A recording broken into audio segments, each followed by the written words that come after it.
जय हिंद दोस्तों। तो आप लोगों ने कॉकरोच जनता पार्टी का नाम तो सुन ही लिया होगा। वही पार्टी जो अमेरिका में एक स्टूडेंट ने, है तो वो इंडियन ही लेकिन अभी पढ़ाई कर रहा है अमेरिका में, तो उसने मजाक मजाक में कॉकरोच जनता पार्टी नाम का इंस्टाग्राम में एक पेज बना दिया। उसके फॉलोअर्स अब पता है कितने हैं? सिर्फ 5 दिन में 15 मिलियन है।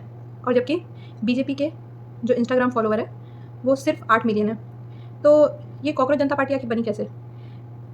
हमारे चीफ जस्टिस ऑफ इंडिया वो बेरोजगारों को कॉकरोच बुलाते हैं कि जो भी बेरोजगार लोग हैं वो कॉकरोच की भांति हैं।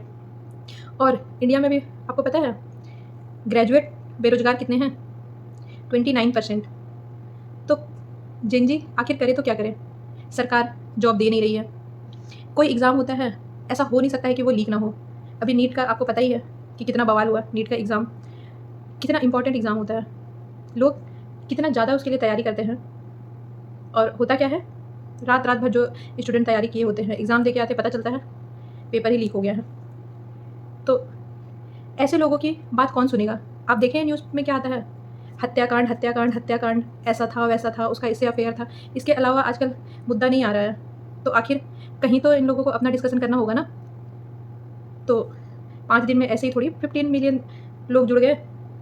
और जिन्होंने बनाया है वो है तो इंडिया के ही, पुणे के हैं, लेकिन अमेरिका में बोस्टन में एमएस कर रहे हैं। अब ये जो पेज है इंडिया में तो बैन हो गया है एक्स पे, लेकिन क्या सिर्फ इसको बैन कर देने से जेनजी की बातों को कौन सुनेगा?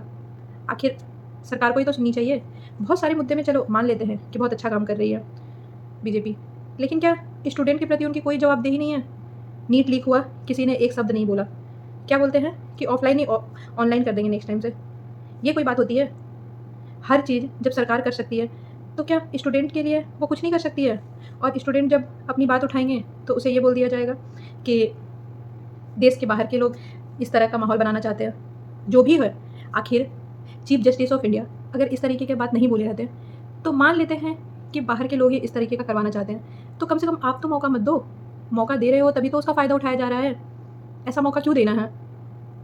जिनकी ऐसी ही हालत बुरी है, वो बेरोज़गारी क्या होती है अच्छे से सब लोगों को ही पता होगा कि ग्रेजुएशन करने के बाद, मास्टर्स करने के बाद अगर बच्चे जॉब ना करें, अब जॉब कहाँ से करेंगे? वैकेंसी आनी चाहिए, वैकेंसी आती नहीं है। कहीं कहीं वैकेंसी आती है, आधा से ज़्यादा लीक हो जाता है। धरना पे बैठो, कुछ करो, कोई सुनवाई होती नहीं है। तो लोग सोशल मीडिया का ही तो सहारा लेंगे।